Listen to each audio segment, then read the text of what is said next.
आज हम पढ़ेंगे कारक। संस्कृत में कहते हैं कारकम। क्रिया नवीतम कारकम, अर्थात जिसका क्रिया के साथ में सीधे संपन्न होता है अथवा जो क्रिया के से जिससे क्रिया संपन्न होने में सहायक हो। अब क्रिया संपन्न होने में सहायक हो, इसका अर्थ ये बेटा कि जब भी हम कोई वाक्य बनाते हैं तो आप ये जानते हैं कि जब भी हम वाक्य बनाते हैं तो वाक्य में संज्ञा, सर्वनाम, शब्द शुरू में आते हैं और उसके बाद में या तो क्रिया विशेषण या विशेषण ये आदि शब्द आते हैं।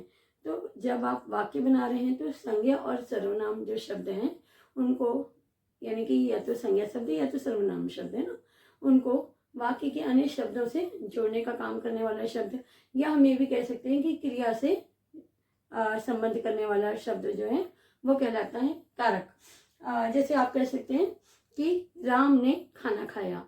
अब राम ने खाना खाया, यहाँ पर देखिए राम जो है वो संज्ञा शब्द है ना, और खाना जो है वो क्या हो गया, खाना खाने का जो कार्य है वो क्रिया शब्द हो गया। बीच में आपके आता है ने, राम ने खाना खाया। तो यहाँ पर आप देख सकते हैं बच्चों कि ये जो ने शब्द है ना, ये शब्द जो है इनको जोड़ने का काम कर रहा है। तो ये जो ने शब्द है ये आपका क्या कहलाएगा, कारक शब्द कहलाएगा। संस्कृत में हम बोल सकते हैं रामः भोजनम खादति। कारक भेद। कारक के कुल 8 भेद हैं बच्चों। कर्ता कारक, कर्म कारक, करण कारक, संप्रदान कारक, अपादान कारक, संबंध कारक, अधिकरण कारक और संबोधन कारक। और ये है विभक्ति। विभक्ति का अर्थ है कि उसे कितने भागों में विभक्त किया गया है।